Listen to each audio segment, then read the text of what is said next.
Got 1 minute off. 1 minute off. That's all right. I won't hold it against you. Good morning. Happy Friday. Man, I got to tell you, Billy and I got caught in a torrential downpour this morning. Really? Nowhere. It's crazy. I didn't look at the weather before I left, and we saw lightning and thunder and like 4 houses before my house. Bam. Dry as a bone in Carrollwood. No sprinklers this morning. Cool beans. So yesterday, I was invited to the CEO Circle meeting. And the CEO Circle, Sue Yannicone, is the president of Anywhere Real Estate. And Anywhere Real Estate owns Century 21, Coldwell Banker, ERA. So the top 100 brokers in the entire Anywhere network are part of the CEO Circle. And so we're part of that. So we're in the top 100 brokerages in all of Anywhere's network. Just kind of cool. Impressive. And I don't know much about this, and they didn't say much about it, but there's some really big stuff going on. There's 2 class action lawsuits that different buyers have made against all the real estate companies, basically. Anywhere, Berkshire Hathaway Home Services, RE/MAX, NAR, class action lawsuit against all these guys. And out of the blue, the day before yesterday, Anywhere announced, or the plaintiffs announced, that Anywhere settled. They got a universal settle. We don't know how much money they settled for or anything like that. But the settlement includes a full release of all real estate brokerages and real estate agents. And basically, the lawsuit is about improper charging of buyer agent commissions. These buyers are alleging that, we're misleading buyers by making them think they're not paying a commission. And the fact of the matter is they're paying the seller for the house, and the seller's paying his commission, but they wouldn't have the money to pay a commission if the buyers didn't pay more for the house. So that's the name of the suit. So Anywhere, part of their terms of settlement is they agreed to change the way they do business. So we've been talking about this amongst ourselves, and we've read some of the languages that come out. You're not allowed to say commissions free, stuff like that. So there's a lot of news coming out in the marketplace that we need to be paying attention to. And I wish I had more, but Sue was very quiet on it. She started the meeting with it, but they didn't release anything. So the next coming days. Are you looking at your laptop, Craig? Because the camera on. Oh, I am. Damn it. It's hard to break new habits. I thought for a minute you were reading something. So welcome back. Yeah, I moved my camera from my laptop to my big monitor here. That's all right. Old habits die hard, Joe. Yeah, that's all right. I get dogs, new tricks. Yeah, so that's going to be a big thing. So we're going to have to change our ways, and we're going to have to tell buyers. And we were talking about this at sales meeting on Tuesday. Should I write a form that says, "Hey, look, we charge 3%. Some brokers aren't paying 3%. We want you to pay the difference if we do." That's going to become standard place, I'm pretty sure. Well, that's kind of why I brought it up to it, from the Tom Ferry thing, because I thought this was really appropriate considering these lawsuits right now. Yeah, and for Anywhere to step up and be the first one, I wonder what the other people did. And I asked a question in the chat about why nobody else did, and they've refused to answer it. Good morning, Michael. Yes, our services are not free, and they shouldn't be free. It's just tradition that we get paid by the seller, but the seller got paid by the buyer in order to pay us. And I don't know how far they're going to take it, but it's going to be an interesting little twist. Well, years and years ago, when I bought houses before I was a realtor, the buyers weren't really represented. I mean, the seller paid the commission, and everybody kind of worked with the seller. And I remember having a conversation with my ex-wife, like, don't say stuff in front of the agent. He doesn't work for us. Yeah. Okay. Well, no, that's the way it works. When I got licensed in 1990, every agent, buyer or seller's agents, worked for the seller. Buyers had no rights. And it was 1986 when the law changed. And we were told as brokers that we had to present a form to every buyer, what was called first substantive contact, and say, "Hey, buyer, I don't represent you. There are 3 ways that I can represent you. I could be a single agent, I could be a transaction broker, or I could be a non-representative." And we had to explain what all 3 of those were. And then the buyer had to sign that form. And this is in Florida anyway. The buyer had to sign that form, and we had to keep that form in our file and we get audited, and they would send auditors out from FREC, and they look at our files to make sure we have those forms in there. And then after a while, I want to say it's probably 6 or 7 years, the law changed, and we were deemed to be presumed transaction brokers from the onset. So we no longer had to present the form, and nobody ever talked about it again, and nobody offered single agency. So yeah, those are historical things that have happened, and we are a big part of the economy. About 20% of GNP. Yeah, it's huge. Yes, they want us to bust our butts for nothing. Consumer rights. Consumer rights. So anywhere's global settlement. They also said in that meeting that artificial intelligence compliance is coming. So with all this AI stuff, everything I get now in emails, AI this and AI that and AI this and AI that. So they said expect compliance to be coming down the road for real estate brokers using AI for what we're doing. So that's coming down the road. They're creating a new data governance committee. I don't really know what that is. There's just one note I wrote.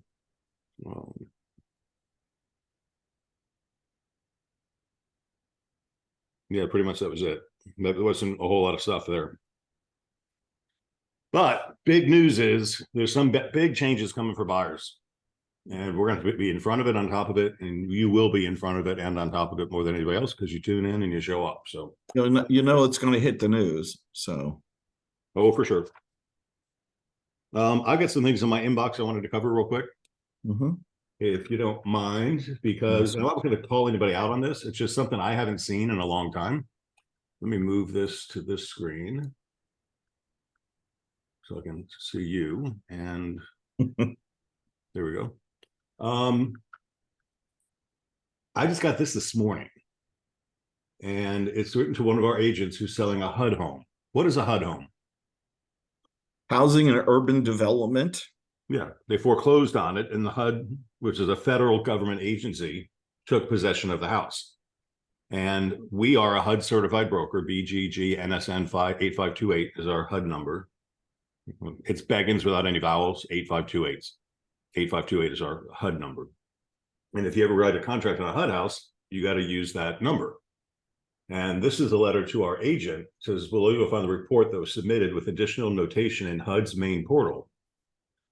Agent, I know you and our investigator have been over this verbally, but we're required to state the following to you in writing. And I'm going, uh-oh, what did we do wrong here? You are not, this is in red, if that means anything to you. You are not allowed to grant anyone access to any HUD-owned property nationwide without your in-person and direct supervision. Modification, remediation, and/or destruction of federal property is strictly prohibited and can subject both you and your entire brokerage to damages, as well as a loss of the brokerage HUD number. Additionally, should anyone get hurt in any way from the steps railing from your buyer installed, from the steps or railing that your buyer installed, your broker will be held responsible for all claims. This liability also includes any injuries that may be sustained by faulty subflooring that was not properly prepared before installing the vinyl flooring. You are to direct your buyer to turn off all electrical systems immediately, as the utility activation is for a period of 72 hours only, which your buyer has far exceeded. The locks and lockbox will be changed, and only your broker, myself, will be given access information through closing. Not the letter agent of the house anymore. Finally, we have communicated with the buyer's lender, and we are pending their resolution to line 4 of the HUD sales contract that states the buyer's contract is for an FHA 203B repair escrow program. You should be prepared to work us to complete the addendum to the contract in the next few days. And then they said nicely, we believe that we can get this contract beyond all these issues and close. However, we cannot promise that Central and Beggins won't be subject to further reprimand.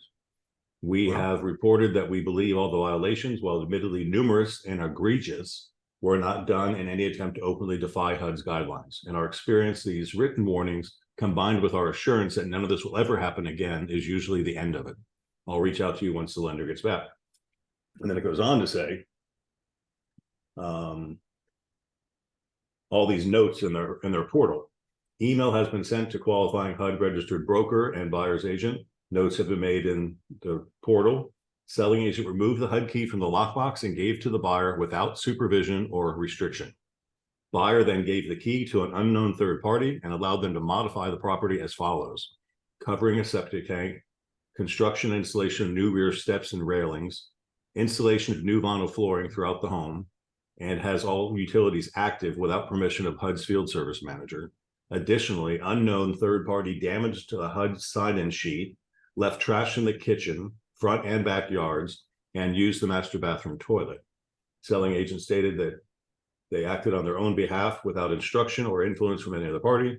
Further, they understand that they have violated federal guidelines that include but are not limited to trespassing, tampering with federal property, endangering those viewing the property, and granting access to unlicensed or uninsured individuals. That's a pretty. Did we have the buyer or the seller? Or We had the buyer. It's a HUD listing, and we're a HUD broker. Right. So we better be doing some HUD training, because that's just, you don't do that in general practice anywhere. You You never never give a key to the buyer until they own the house, number one. And Right. you generally don't want to have work done on a house you don't own. Right. I can tell you, when I served on the grievance committee, this was a couple of years ago, but this was one thing that came before the grievance committee, that a buyer had given a key, or a buyer agent had given a key to a buyer before they owned the property. Not a good thing. Nope. It's So- trespassing. Yeah, It's- it is. And it's a federally owned property. yes. That's dangerous stuff, right? I know that was a lot to read, but they're serious. So the brokerage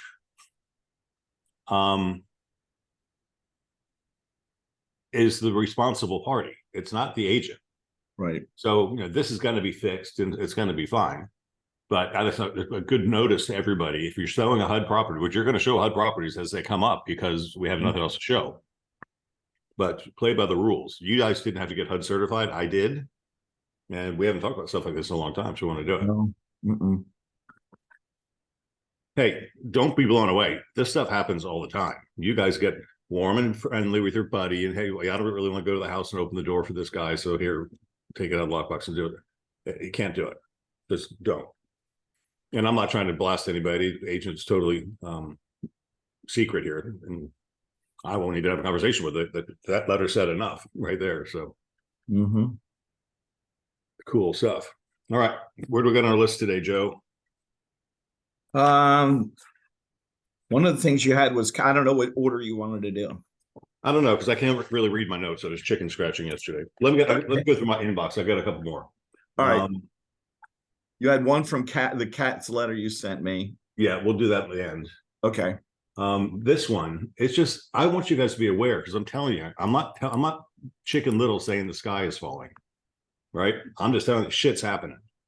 And so the governor, the Florida Insurance Commissioner's order prevents insurers from canceling or issuing non-renewals of customers' policies until Halloween. So after the hurricane, a lot of times insurance companies come out and cancel you. They're not allowed to do that. So in order to write insurance in Florida, you have to be approved. We did training with Lindsay from Florida Best Quote last week, I think it was. And she said that 3 new insurers were just admitted to Florida. So they have to be admitted, and they can't just run amok and do whatever they want. Right. So anyway, that's just a good thing to know. So if I was you, and we're talking about video content and posting relevant real estate stuff, if I were you, I would get my cell phone out and put it on a little octopus stand or whatever you call it, and say, hey guys, just read a really cool article. I'd just like to share it with you. The Florida Insurance Commissioner prevented insurers from canceling any policies until October 31st. So that was a really good time to start shopping policies, because insurance changes are coming. And then a short message like that would be super cool. And it'd be relevant real estate and make you look like a knowledgeable real estate agent. So just little things like that I think are important. This one, I got to talk about it. And well, I don't want the person that, if you're watching, you're going to be offended with what I'm going to say, but it needs to be said. We had an offer written by an agent who, in my opinion, showed they're not very bright. And they submitted an offer, and in the additional terms, it says, this offer is subject to the closing of the buyer's current residence, period. And we accepted that contract. And I talked to our agent, and our agent said, well, it's not my job to teach them how to write a contract.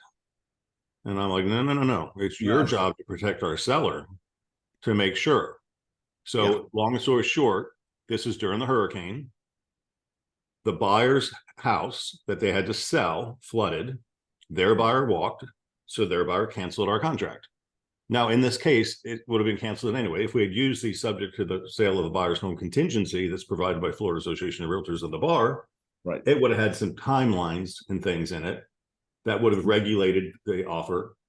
And, but, you know, it didn't sell, so it's not going to close anyway. Right. But I don't want you guys thinking this just because somebody writes a shitty offer. That's our article we're going to get to in a little bit. If somebody writes a crappy offer, it's not your job to accept it. It's your job to fix it. Mm-hmm. Right. Yeah, I mean, we get a lot of offers, you know, where the agent has said, "Oh, I'm related to the, you know, to the the seller." Well, yeah, you need to attach addendum AA to it. You know, I mean, we need to have the contract correctly done. You have to. I can't tell you how many agents I've coached, buyer agents I've coached to writing an offer. If you're going to accept, you know, it's one thing to get a crappy offer, which we're going to talk in a little bit with Kat's article. It's one thing to get a crappy offer and you don't accept it. It's not a big, you know, it's one of many. But if you're going to accept an offer, the offer should be, you got to follow within the 4 points of the contract. So if you don't have the appropriate addendums, how do you do that? And how do you protect your buyer or seller? And take on, you know, when we handle a listing, our current protocol is we use a single agent with consent to transition to transaction broker listing agreement. Correct.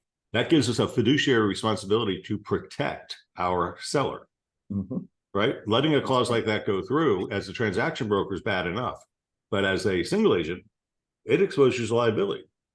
I mean, our contract addendum would have said, you know, this is subject to the buyer's home selling. If it doesn't sell by this date, the seller can cancel the contract, blah, blah, blah, blah, blah. This just said subject to the sale of buyer's home. By no date, no nothing. So the day before closing, the buyer can cancel and get their money back. That's right. Because of that clause. Now, if we had done the contract the other way, we would have known, say, 10 days before closing, the buyer didn't sell their house.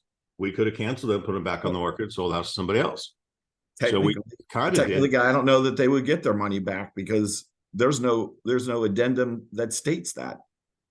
And if they're past their loan approval date, it's the day before closing. Yeah. But if we had used the addendum, we would have had, they would have had to make a shit or get off the pot discussion. Right. Earlier. And then if you're contingent upon another house and you're representing the seller, would you not have a kick-out clause along with that? Yes. And maybe we'll go through that today just for fun. Okay. All right. Kick out and home sale. Yeah. Because those two really tie together. And once again, not to kill the horse, but when we're a single agent for the I don't need my glasses anymore. Look at the big screen. When we're a single agent for the seller, we have a duty to protect them. So to just do a home sale contingency and not put a kick out, that's not really representing them very well. So let's make sure we get to that today. Need to know what we need to know what and when. What house? You know, I own a couple of houses. I'd say subject to sale of the buyer's residence. Which one? How much? Is the price right? Is it fair? How long has it been on the market? All those questions come up. Yep. As Rachel said, she always uses a kick out too. I mean, if you're doing a home contingency, you have to have some kind of way to get out of it for the seller's sake. If you're representing the seller, right? Kill it early. Yeah. If it's gonna die, kill it early. We had an offer by Dotloop for a buyer on Wednesday. Agent said we'd be signing it. Asked yesterday if we have a contract. Agent said she would have it by the end of the day. Still nothing this morning. Yeah, so technically on that one, you had written a time for acceptance in that offer. If that offer was not accepted during the time for acceptance window, what happens, Joe? Your buyer's free to go. Yeah, that contract vaporizes. Yep. It's gone. You got The obligation of the buyer no longer exists to go forward with that contract. right. So you as the agent will have to resubmit an offer with a new time for acceptance to make it a valid offer because it's not valid anymore. Yep. I don't know what your time for acceptance was, but look it up and see. Okay, so that as is contract, just literally it said, subject to sale of buyer's current residence. Not good to do. Use the home sale retention. We'll cover that in a minute.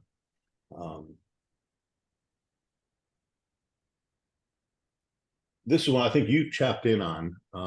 Maria in St. Pete had a question, and the question was, hope you were safe for the weekend. Can you send this to all managers and agents for answers? I thought we should discuss it just because it was important. I have a listing coming up and suggested a 4-point before listing it. Good job. Mm-hmm. The home was built in 1957 and the outlets are not grounded. Mm-hmm. Wasn't required in 1957. Mm-hmm. It was not code back then, and it was not an issue for insurance. They bought the house in 2000 or 2020 with a VA loan. It was not code back then, and it's not an issue for insurance. Now, some carriers won't insure, and some do with an increase in the policy. Yes, it's called the golden rule. Mm-hmm. I was told by an electrician company that there's now a problem with lending, right? So in our world, things happen and things change, right? And always remember the golden rule. That is simply, he who has the gold makes the rules. So an insurance company can say, I want this house electrical systems upgraded, or I'm not going to insure it. Another insurance company might say, I don't care, we'll insure it. Right. Another company might say, we won't insure it at all. I don't know.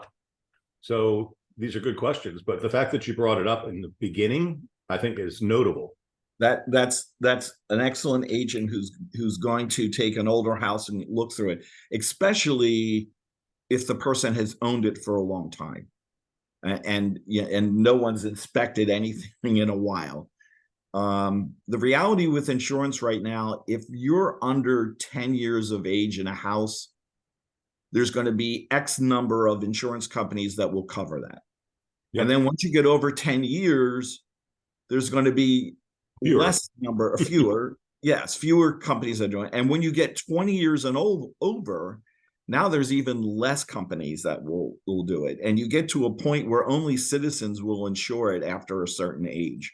Mm-hmm. So you could upgrade that system in that house. The real issue is the insurance companies, although they get a 4-point, they look at the age of the house, and that's how their rates I had this issue on my house because my house is a 2000 house, and I went through the same thing everybody else did a couple of years ago, where everybody was canceling policies, and I'm trying to get insurance, and they go, well, your house is over 20 years. I'm like, yeah, but everything's new except a cinder block. I mean, new roof, new AC, new everything. And they go, well, they don't really look at that. Right. You got a 4-point that says it's working, but it's still a 20-year-old house. So it is getting more difficult for older homes to insure, and it costs more. And I think, Craig, we talked the other night, this is where you really have to know your buyer and their abilities to purchase. And I mean, the amount of money that they can have on a monthly basis for their housing requirement, because basically their front end ratio, right? Mm-hmm. Because if their insurance is too high, they may not qualify in their front end ratio may be too high and they will not qualify. If you're looking at older homes where the insurance might be $4,000 or $5,000. So I got a note from Jimmy this morning from his Moxie thing that I'm on his system. Mm-hmm. 2 new listings popped up in the Ruskin area. One was a $2.7 million waterfront home in Mirror Bay, and it is drop dead gorgeous. It's 5,500 square feet. And I was just glancing at it, just taking a look, guess what the property taxes are? Oh God. $38,000. $38,000. I don't know how many $2.7 million houses are in Mirror Bay. This is a beautiful home though, with an amazing pool and all kinds of really cool stuff. But $38,000 a year, that's over $3,000 a month. Yeah, that's what I was just going out. How much is that a month? Oh my God. But if you made $2.7 million for house this, you should be able to pay $38,000 in taxes. Right. But then the next question is, what's the insurance going to be? Mhm. You know, a big house like that. That's a On the big- water, and what's the flood insurance going to be? And yeah, Well, it's just recently built, but John asked, if the seller accepts the offer after the time for acceptance, does this not cure the breach? Yes, it does. If the seller signs it and the buyer signs it, you can do it, but the buyer doesn't have to accept it. right. So you would be better off following protocol and extending the time for acceptance. So when the seller does sign, it's a valid contract. Yeah, I would, if the seller was signing it and sending it back to me, I would have them correct the time of acceptance date and initial. Yep. That's the right way to do it. Yeah. Could How you about- today or another day give your expertise regarding writing back? Oh, sure. Right. No, we talk about backup offers today too. Oh, sure. I love backup offers. Why do I love backup offers, Joe? Oh my God. Because I'm a seller's agent by Yes. trade. If the buyer knows there's a backup offer, it eliminates some dumb stuff, right, Mhm. from the other buyer. You're going to get a buyer like, if you don't want it, it's fine. I got another buyer right over here that wants the property. Do you want to move forward, or do you want to, it's up to you, your decision. Yeah. That was my type A personality talking. Okay. So Pam said, can we discuss what it means to be the backup offer and what are the buyer's rights and rules? Yeah. They're not a lot. Mm-mm.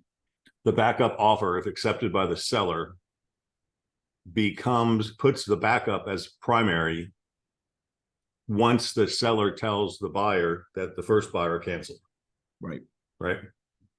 That's all it says. And then they become, but in the meantime, until the seller says, I canceled offer number one, you're now the primary contract, the buyer can walk away anytime they want. So there's no risk to a buyer to be a backup. They can cancel and walk away anytime, get the money back.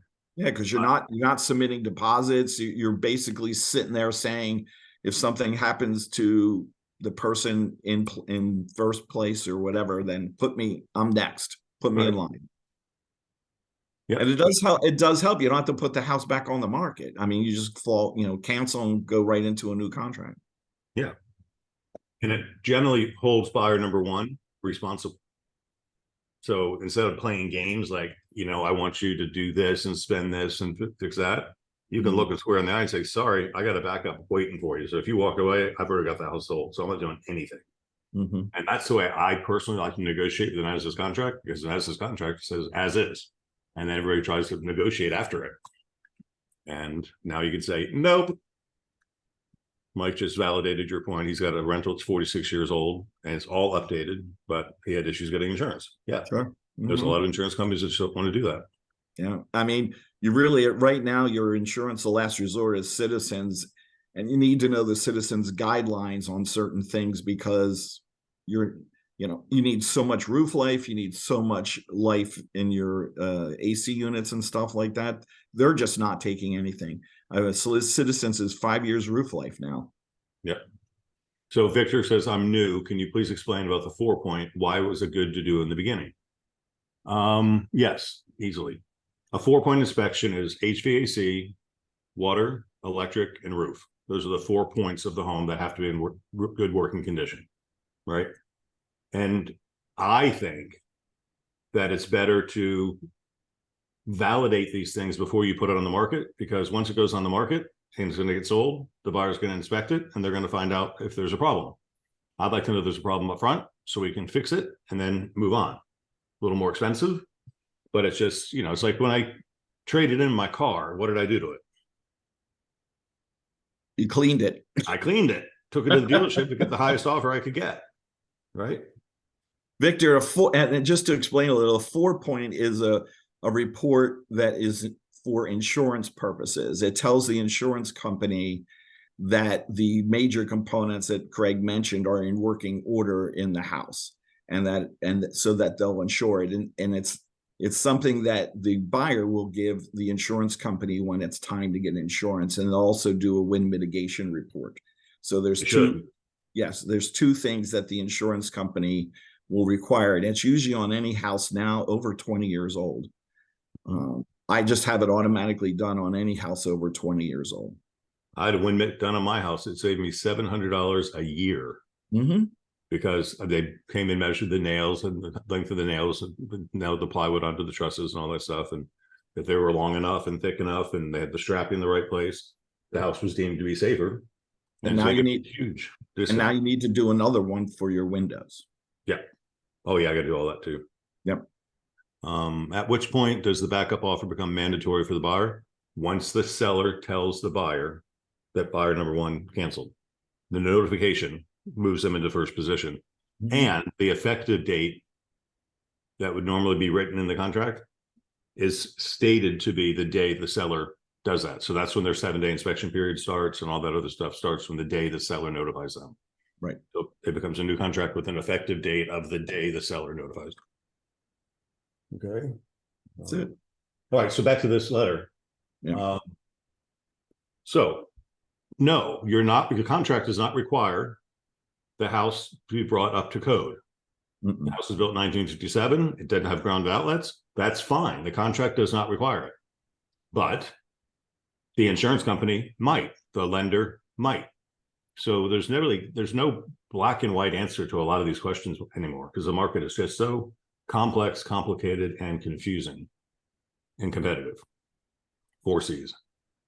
It just is. And, you know, buyers don't get it. Everybody thinks, well, it's a 57-year-old house. So what?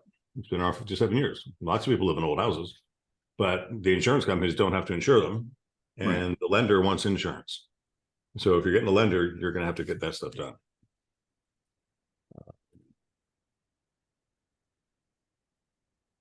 Okay, let's go to our list then. Okay.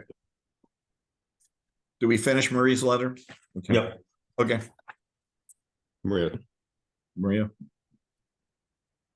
Policy renewals put on hold. I wrote that down.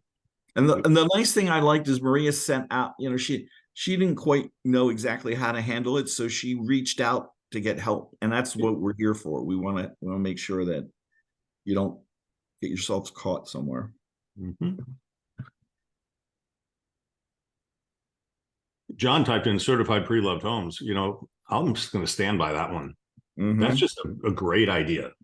And I get some sellers don't want to spend the money, but I, as the broker, hate seeing contracts cancel. It's just a waste of time for the buyer. It's a waste of time for the seller. It's a waste of time for the agent.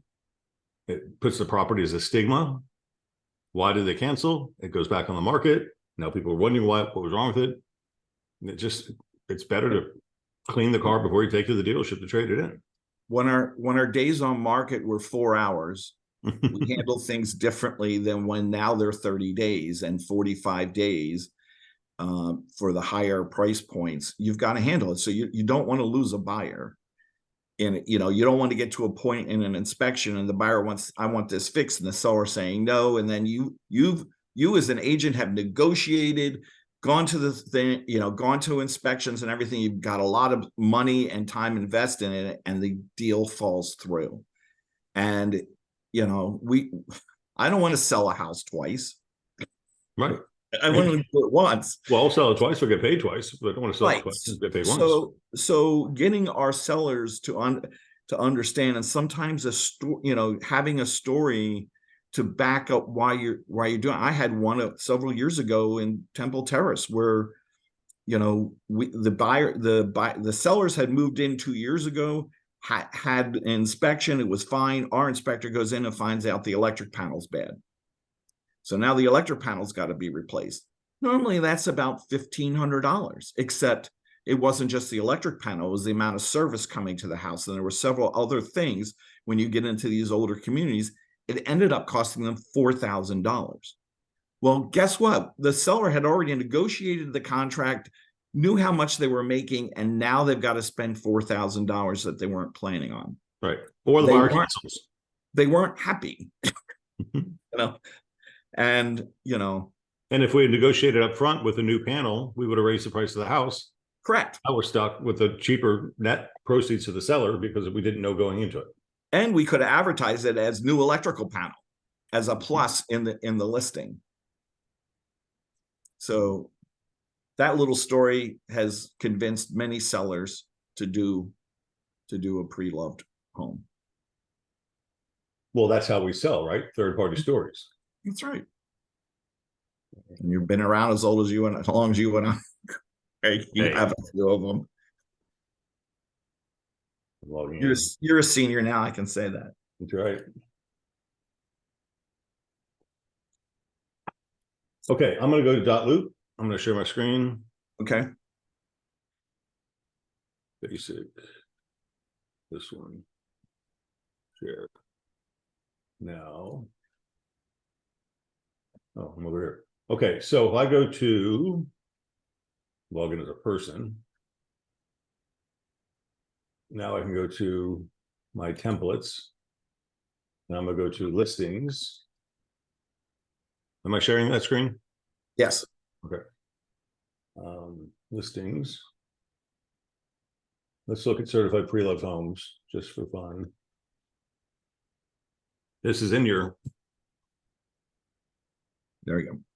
checklist for a reason, right? You don't have to use it, right? We just put things in here to make it easier for you to find when you need to. But this is the concept, right? Pre-listing inspection. Seller chooses an inspection company and pays at the time of service. You ever heard of like Lexus certified pre-loved cars? Same concept. Home inspection, if the home is more than 30 years old, add a 4-point inspection covering roof, AC, plumbing, and electrical. And depending on the age and condition of the roof, plumbing, electrical, consider having these items inspected separately, right? We're gonna have it, guys. I'm just telling you right now, it's going to happen. The inspector is gonna say the house has got a 5-year remaining useful life, and an insurance company says, I'm not insured. I want a new roof. And there's nothing you can do about it. Now, And if they don't know, they're going to want a roof certification. right. So not knowing before we put it on the market puts our seller at jeopardy because they go under contract for $450 with an existing roof, and now they got to put a new roof on if they want this buyer to buy it, or the buyer's got to put the roof on to buy it. So we would have sold it for $465 with a new roof on it, but now we sold it for $450. Now we got to negotiate a roof just because we had to. And here's another caveat to that. I mean, when I'm looking for buyers, and the first thing I do is I pull the property disclosure to see how old the roof is. Yep.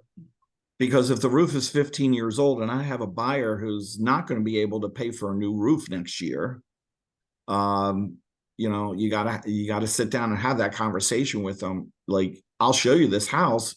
Can you buy a new roof next year?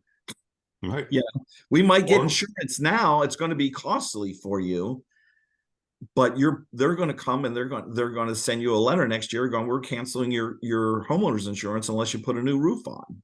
Yep. And I've had that done to buyers. So the pre-love really is very important. And by the other, sometimes you never know, and you find something amazing, like it was repiped, which you right. can add to listing features. Hey, this Right. is house been replumbed. That's a great selling feature. The other thing with roofs, a roof can be leaking, but the owner's not going to know it, because it may take 6 months for that leak to really work its way through the roof and get enough moisture where it's dripping on the insulation and coming down through the drywall. Leaks don't happen like a snap. They happen over time. Right. And an inspector getting up there can see that there's a spot stained on the roof and know that and can test it and see if it's an active leak. It might not be rearing its head, downstairs, but it is active, and you need to know that before you. Yeah, when the inspector crawls through the attic and he sees wet trusses, he can see it's not leaking through the roof yet, but it's on its way. The biggest thing they look at is the stains on the plywood. Right. That's what they're looking for. Yeah, if there's stains on the inside of the plywood under the roof, it's got a leak. There's an issue. Yeah. Mm-hmm.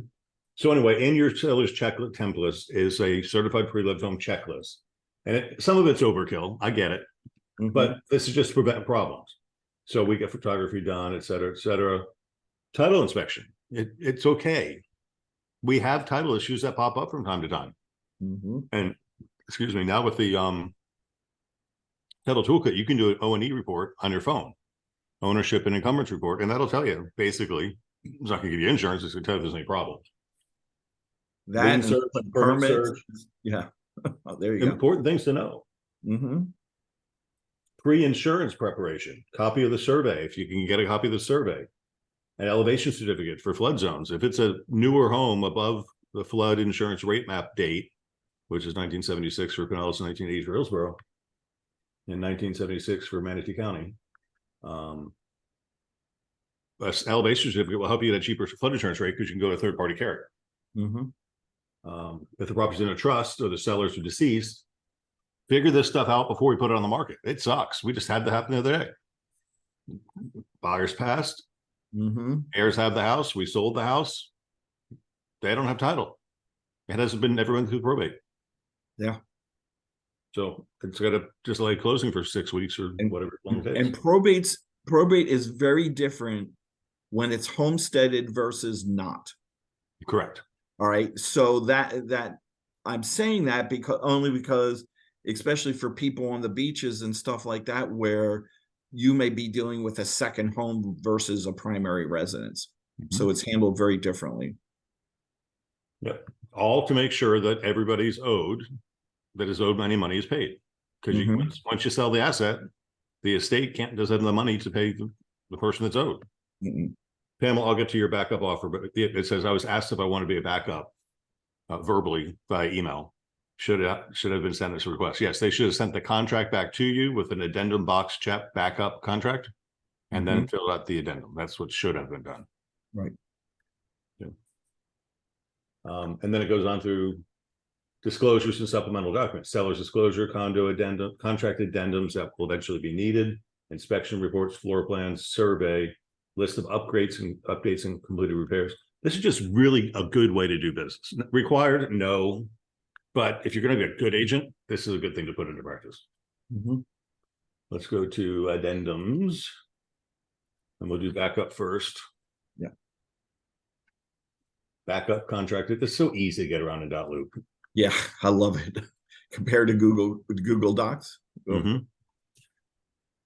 This backup contract. So when I check box W on the last page of the contract, second to last page of the contract, I'm bringing this addendum into the contract.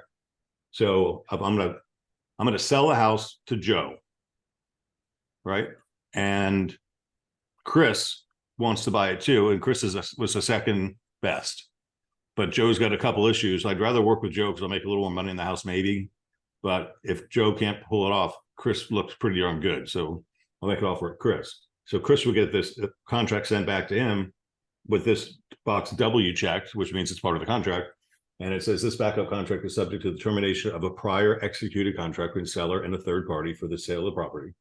If the prior executed contract is terminated and the seller delivers written notice of the termination to buyer on or before a date, important to the date, this contingency shall be removed and this backup contract shall move into first position. The effective date of this backup contract shall be the date the seller delivers written notice of the termination of the prior executed contract. Buyer may terminate this backup contract by delivering written notice to the seller prior to the date the seller delivers written notice of the termination of the prior executed contract, and buyer gets her deposit back. So very important, right? We could just write backup contract, right? But having the date in there, well, it makes it more formal, finalizes.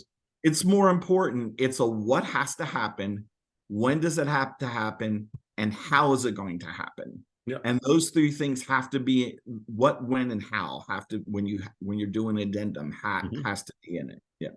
I agree. So that's just a backup contract, right? Now let's go to the other ones that we look up, which is going to be a kickout clause. Kickout, yeah.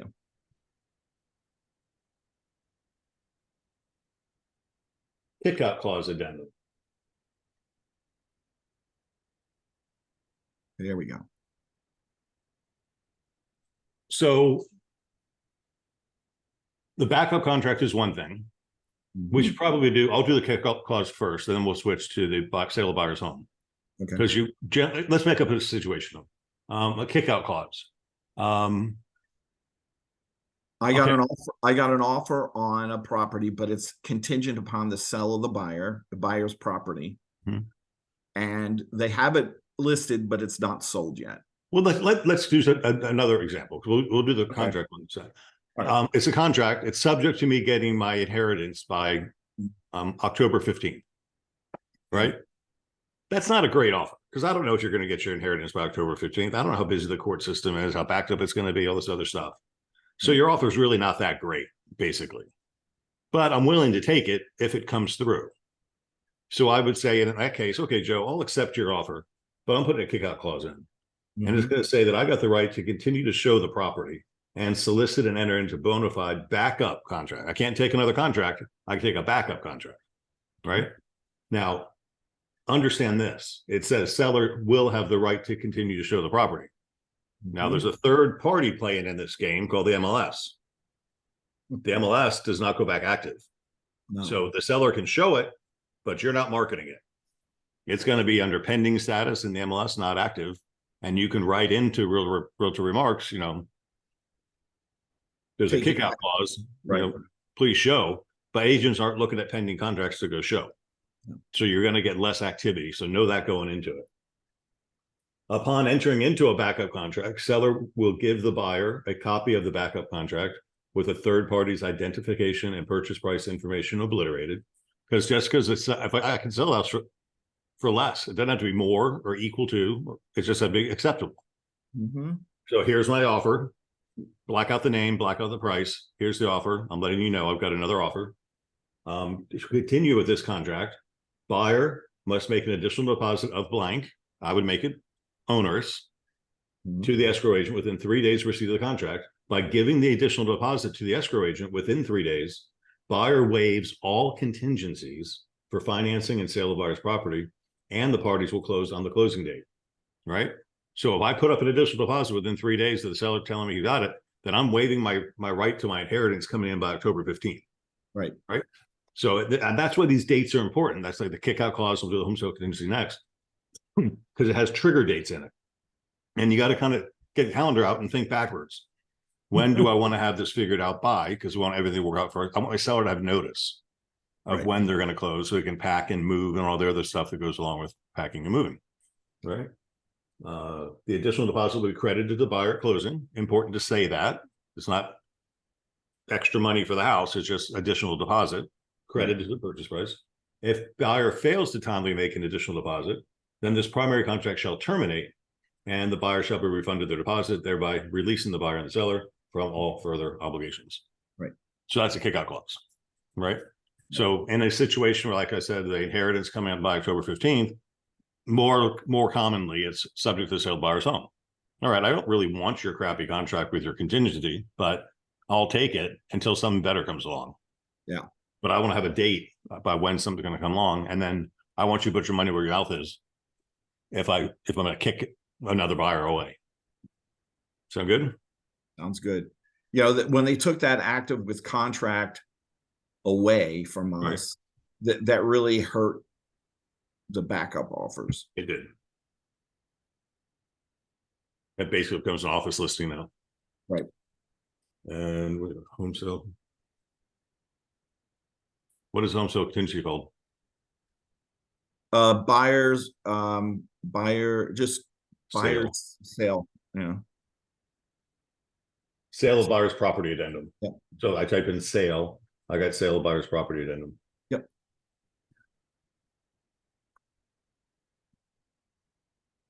I've been talking a lot. You can read this one. Oh, good. Okay. This contract is contingent on the sale of closing of the buyer's property located at 123 Main Street. Upon entering into this contract for the sale of the buyer's property, buyer shall give a seller a copy of such contract with the third party's identification and purchase price information obliterated.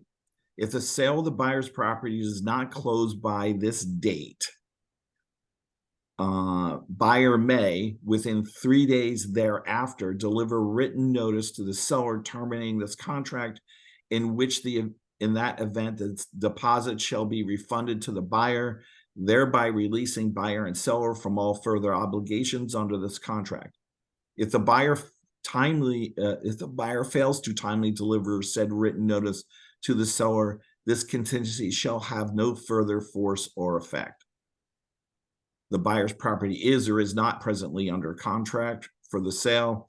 If buyer's property is under contract at the time this offer is made, buyer shall provide seller a copy of this contract with a third-party identification and purchase price information obliterated simultaneously with the original signed contract submitted to seller from buyer, or so not later than 24 after buyer's offer is delivered to the seller. Okay, that's a lot more complete than Yes, putting subject to the sale of buyer's residence, just a little bit. right? And what's important there is the date. Yeah. If the sale of buyer's property does not close by blank.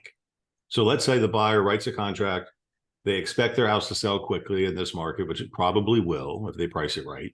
Yeah. And they want to close in 45 days. Right. So what date would you put in there? Well, I would, if the house is under contract, I would put the day of the buyer's house is due to close. Well, it says it's important too, the sale and closing. Right. I believe that language that I read before, it said subject to the sale of buyer's home. Well, the sale is different than the closing. I need the closing because I want the cash from that sale to buy this one. So sale and closing becomes an important word. The sale and closing at a date. So that's why I get your calendar out or use Loop's calendar. Right. And back it up. Okay, what's comfortable? How much advance notice do I want to give the seller to start preparing to actually move? And what's important about that? Well, we're going to see the buyer's contract. We're going to see what their closing date is. Yeah. Right. And then we can kind of negotiate those things around and talk to people and what's convenient.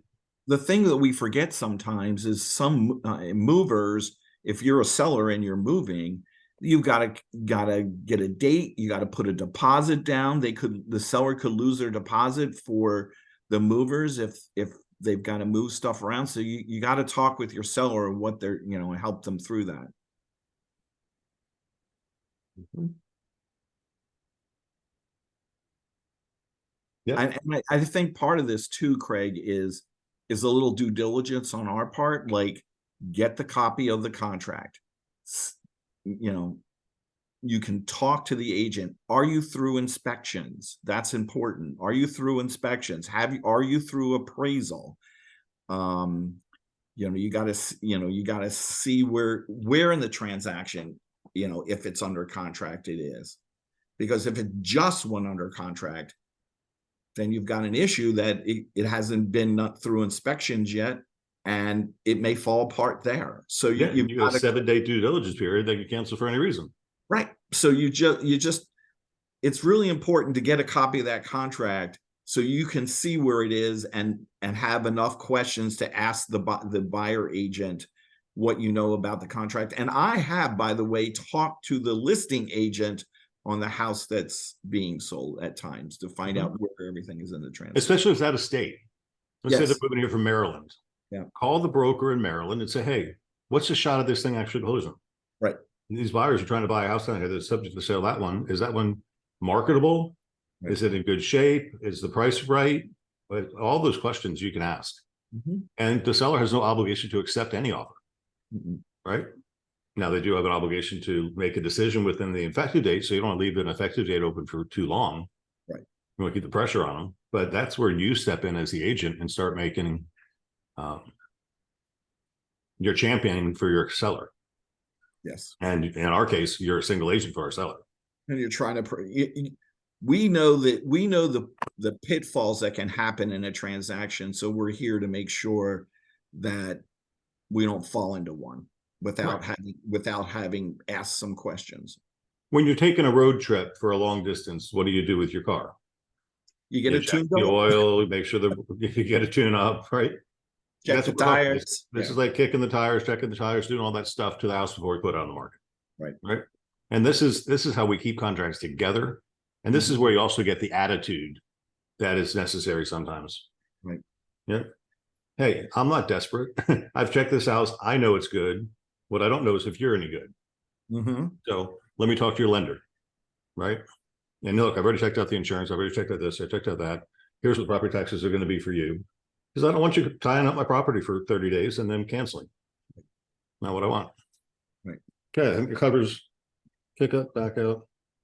We did Home that. token agency, kick up and go back up. Good. You want to do Cat's letter? Yeah, Article.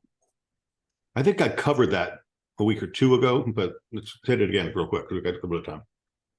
Yeah, I thought this was really, really good. And there were some things I had to add to it too. Want to share your screen? I don't have it up on mine. I'm sorry.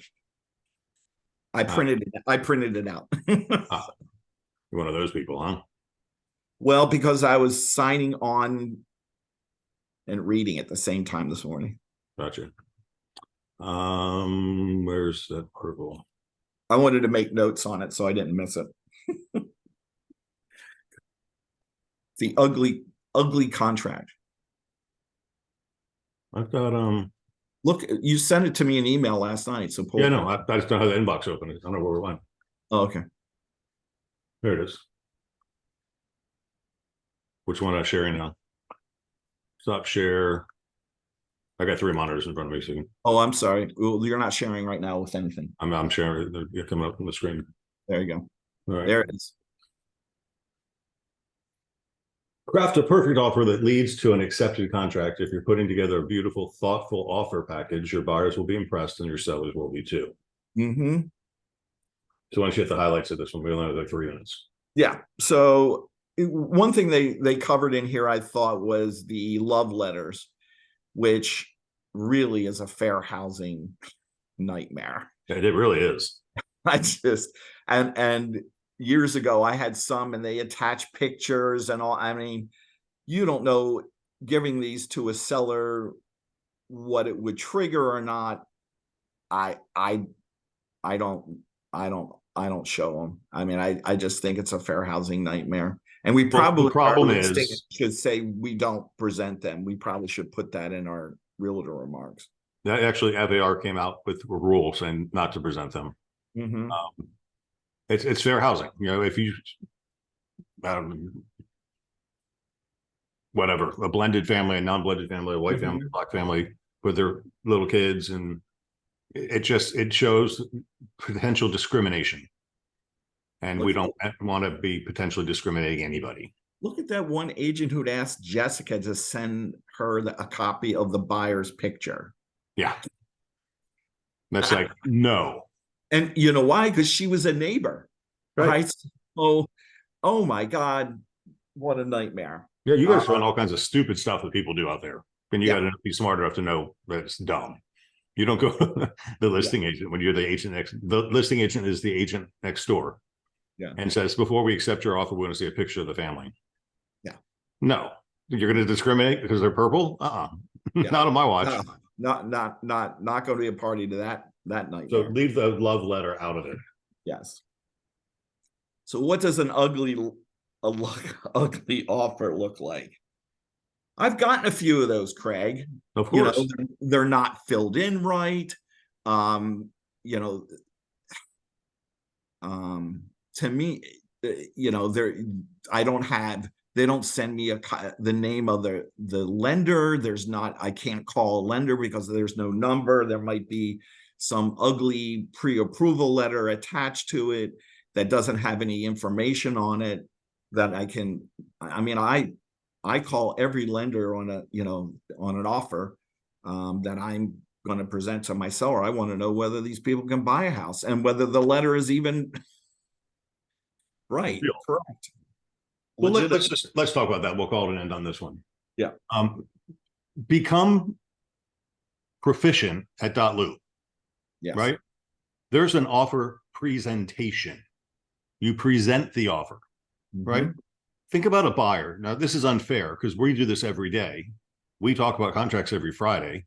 Most people don't sign a real estate contract, but every 7 to 10 years. Right. This is a 13-page contract with 600 lines on it. Right. They have no idea what it means. Right. And with .loop now, they can literally on their phone go tap, tap, tap, tap, tap, tap, tap, tap, tap, and it's signed, initialed, and done. And they never read the damn thing. Read it. I know I do it all the time. Go to the doctor's office. Now it's all electronic. I just tap, tap, tap, tap, tap. I'm not going to change it. It is what it is. Right. But sometimes you need to, with your curious buyers, you want to explain it to them. Right. Like when we were in the hurricane season, or we're in hurricane season, explaining force majeure and that we have delays built into the contract and it's safe. I wouldn't cover those really heavily in non-hurricane season, right? Yeah, and know your buyer. If they've bought several homes or they've worked with you before and bought homes, they're going to need less coaching than probably a brand new person. And you're going to send them something in dotloop. Say, I'm going to send you the contract in dotloop. When you have it pulled up, let's go over it together. Yeah. And you can do that via Zoom. Yeah. You can send them the contract within the first couple of days of working with. Hey, this contract we're going to be signing. Go ahead and read it over. If you have any questions, let me know. Right. And if they do, they do. If they don't, they don't. Right. Okay. And especially if you have a high C personality, man, you better send them that contract ahead of time. Yeah, because I don't want to explain the whole. I'll explain the questions that you have. Right. I'm not going to take the time to read all the paragraphs. Right. So that kind of works. So anyway, I think we covered enough. It's 9:32. Right. Super. And it's Friday. We had a 4-day week this week. That's why I'm all messed up. Yes. I keep thinking today is my days are all mixed up this week. I keep thinking it's Thursday. It's Friday, September 8th. Friday, yes. Let's check the chats. I send it blank well before we write it. That's great, Sarah. Yep. If there's a star next to the line, that's a great point too. There's a star next to the line number on the contract. That means there's a blank that needs to be filled. And I like to say every blank gets filled in. Yes. Even if it says 3 days if left blank, put in 3. Fill it in. Right. It doesn't. It makes you look like you're not a lazy agent. Know the contract, but fill in the dates. Don't leave any blanks. Yeah. Buyer wants to write a letter. It's just risky. Buyer wants to write a letter, and you need to explain them that that's no longer an acceptable practice. I'm really sorry this time. I mean, if they want to write one, just read it. Make sure it's not just discriminatory in any way, shape, or form. But I this article at the very end that we're going over says, put something in there why the buyers really like it. They really love the backyard and can't wait to use it. You can. It's a really good talk about the property, not the people. Exactly. Cool. All right. Very good. Have an awesome weekend. Call us if you need us. Always. Happy Friday. Happy Friday. All right. Bye.